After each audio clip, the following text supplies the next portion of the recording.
Hello বন্ধুরা, আমি যদি তোমাকে একটি প্রশ্ন করি, ফুটবলের মধ্যে রিয়েল লাইফ লেজেন্ড প্লেয়ার কে?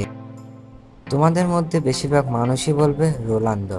আমি যদি বলি রোনালদো না, তাহলে তোমরা বলবে মেসি বা নেইমার। কিন্তু কেমন হবে আমি যদি বলি তারা রিয়েল লাইফ লেজেন্ড না? তাহলে এই রিয়েল লাইফ লেজেন্ড কে? ভিডিওটি শেষ পর্যন্ত দেখার অনুরোধ রইল।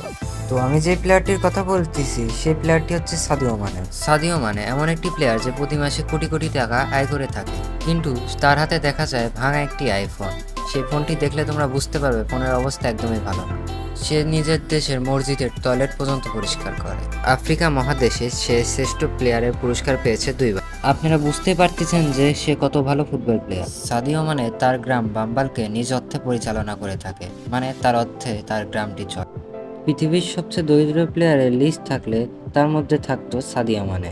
সাদিও মানের পরিবার এত গরিব ছিল যে তাকে স্কুলে পাঠাতে পারতো না। সাদিও মানের ইচ্ছা ছিল যে সে বড় হয়ে একটা ফুটবল প্লেয়ার হবে। গ্রামে সে টুর্নামেন্ট খেলতো, গ্রামবাসী তার খেলা দেখে অনেক অবাক হয়ে গেল। তার কাছে পর্যাপ্ত সুযোগ ছিল না তার ট্যালেন্ট দেখানোর জন্য। বছরের পর বছর তাকে খেলতে হয়েছে সেরা জুতা দিয়ে। সাদিও মানের গ্রামে কোনো হাসপাতাল ছিল না এবং তার বাবার মৃত্যু হয়েছে পেট ব্যথা। সে দেখেছিল কিভাবে তার বাবা চিকিৎসার অভাবে আস্তে আস্তে মারা গেছে।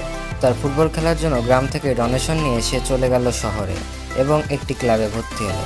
তারপর তার খেলা আস্তে আস্তে আরও ভালো হচ্ছে এবং সে আস্তে আস্তে এই পর্যায়ে চলে আসলো। সাদিও মানে কেন রিয়েল লাইফ লেজেন্ড?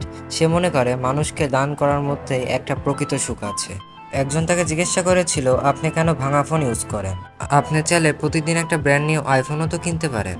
আমি কেন 10টি গাড়ি, 10টি ডায়মন্ডের ঘড়ি এবং 2টি প্লেন চাবো? আমি আগে ক্ষুধার্ত ছিলাম এবং মাঠে কাজ করতাম। সাদিও মানে তার গ্রামকে কতটা ভালোবাসে তা আপনারা চিন্তাও করতে পারবেন না। তার গ্রামে নিজ কোনো পাকা সড়ক ছিল না এবং ছিল না কোনো হসপিটাল, এবং নারীরা তার ঘরের মধ্যে বাচ্চা প্রসব করত। সাদিও মানে নিজ টাকায় তার গ্রামের জন্য হসপিটাল বানিয়েছে এবং বানিয়েছে অনেক বড় একটি স্কুল।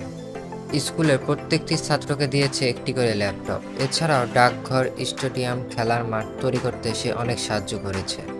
সত্যি সে একজন রিয়েল লাইফ লেজেন্ড। আপনারাও যদি আমার সাথে একমত হয়ে থাকেন তাহলে এখনই ভিডিওতে লাইক, সাবস্ক্রাইব আর কমেন্ট করে দেন।